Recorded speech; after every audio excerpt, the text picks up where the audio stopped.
So the press, you have been, I'd say, in want of a better word, taking some battering in the press with regards to this handover, this $100 million. Because some people are saying they want it for something else. What do you, Shaggy, have to say about this? Well, first of all, by setting the narrative straight. I have to correct you when you say handover. Yeah. We never hand over money to anybody. If you look at the model of Shaggy and Friends, we do not hand over money.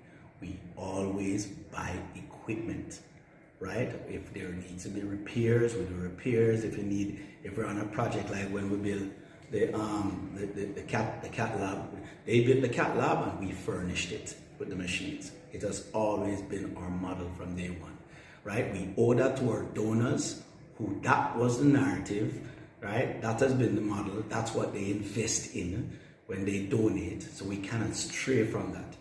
Okay. What will it take though for this thing to move forward? In other words, it has already been moving. We had a lovely walkthrough today with the chairman, Kenny Benjamin, right? Got him up to speed about what is going on. He was there yesterday, he says, and he has been to different meetings also from before that. Now a lot of this was been in talk for about a year and a half, started by Dr. James, who was the then SMO, you know what I mean? And so, and of course, we have Mr. Woods, who is the current CEO, and we've been having talks leading up to all of this to try and get the right one. We have to get a budget together. 2, we have to get drawings done. 3, we have to get contractors. We have to get all of them in place first and get the best. We don't talk about a contractor. We basically like I say, yeah man, I'm gonna build that thing here, but I have 5 other things what I'm doing on, and them they're my priority, but that one I'm gonna just do what I want to do. We want somebody that is passionate about building this place and getting it right, and that takes time. That takes time of us going through and getting the right people involved. But some people would argue, why is it taking so long? Well, it depends on what you call taking long. Like I said, we've been sitting in 2 years of a pandemic, right? First of all, we had a plan first to build a brand new facility. Notice that we couldn't build a brand new facility because we didn't have enough land, right? We'd have to get land from JDF. We realized to get land from JDF might take way more hurdles. So them say, all right, we could go ahead and build a ward, right? At that point, I said, okay, let's try build a ward, use the money for something. Then we were told that under the Charges Act, we cannot do that because it was earmarked for that, it was raised for that. So, where am I? I'm not going to go break the law. You know what I mean? So after following the Charges Act, said, okay, so after the ICU, then Dr. James came up with an idea and said, why don't we refurbish the existing one, right? And expand it. And then we sat with our architect and go through and he started saying, yeah, so we can push this wall out, make this little bigger, make this that. Matter of fact, we are a 5-bed facility. I think we can get a 7, which is what we have been doing for the last couple of months up until now. So the final plan is to build refurbish, not build from scratch. Expand the existing facility and make it into a 7-bed facility. From 5 to 7. Yes.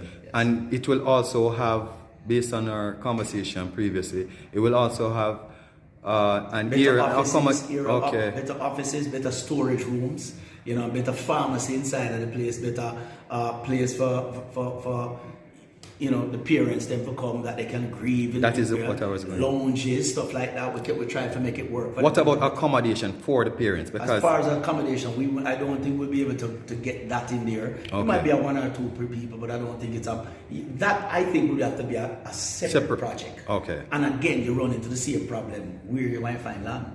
Okay. For the people in the US who are saying that 100 million is nothing because somebody donated $1 million with no fanfare. What do you have to say to them? Well, put it this way. That person who donated that $1 million, kudos to them, 110%. But people fail to realize that prior to doing Shaggy and Friends, I was doing it for 9 years out of my pocket. I and Dr. Ennis, I used to walk in and give checks in by myself. I did that one. I knew the names of the gear. I knew the names of the kids that was in the burn unit. right? I did a treat every single year and still continue to do that. That's before I started to do Shaggy and Friends. 9 years of that. So Prior to Shaggy and Friends? Prior to Shaggy and Friends, I did it out of pocket. Hot shot days. For 9 years out of my pocket. Right? So I don't have nothing to say about another man to donate. By all means, I encourage people to come back and donate. Right? No problem. But we keep this so that we can sit down and somewhat help ourselves and try and make this thing go. And by all means, I didn't have to. I know. Hello. Because I sit in the yard and nobody do nothing. You know? But a lot of it was done on impulse. When I started, I walked in and saw this little child by the name of Peach. She had a bullet lodged in her head. I felt helpless the evening. I went home and I said, I want to do something else. Let's do a concert. I have never put a concert on in my life. So I went to the only person I know who put on a concert, and that's Sharon Burke. And I said, Sharon, help me do this. And she said, well, if I need sponsors, what do you know about sponsors? I don't deal with a sponsor in my life yet. And she brought me to a meeting, and I met William Mafood and a couple of people. William ended up being on my board. William says to me, Shaggy, you cannot raise money for charity and not create a foundation. I never knew that. But he obviously knows that because his family does food for the poor. Mm-hmm. He took me under his wing and he guided me in setting up the Shaggy Make a Difference Foundation. And then we kept going after that. The first concert was a success, the second was a success. Boom. And it's a huge undertaking, you know what I mean, to present it the way it is. You know, and me literally going on the phone and begging artists to come do it for free. Mm-hmm. You know, and are you done doing it? Are you that done is doing one question. What's the future of Shaggy and Friends? This arm of Make a Difference. Are you done doing this? I'll tell you what. In my heart of hearts, I would love to. Because you have to put the children in first and put what we're doing was we saw the good that it did. When you start to get attacked on your character like it did, remember it says Shaggy and Friends. There are also a lot of people that make up the friends that are behind the scenes. These are people that give their time, that involve their businesses, and that attach their businesses, right, to this brand. It was also an attack on their character at the same time, because they were also involved with us. So for me to go back and say, well, do that now, it's not a conversation for myself, it's a conversation that involves these people. And that in the preliminary conversations that I've had with them, you know, they're, you know, gutted and disgusted by the situation. Now, am I telling you that down the line, time won't change things? Probably, you know, but we'll cross that bridge when we're there.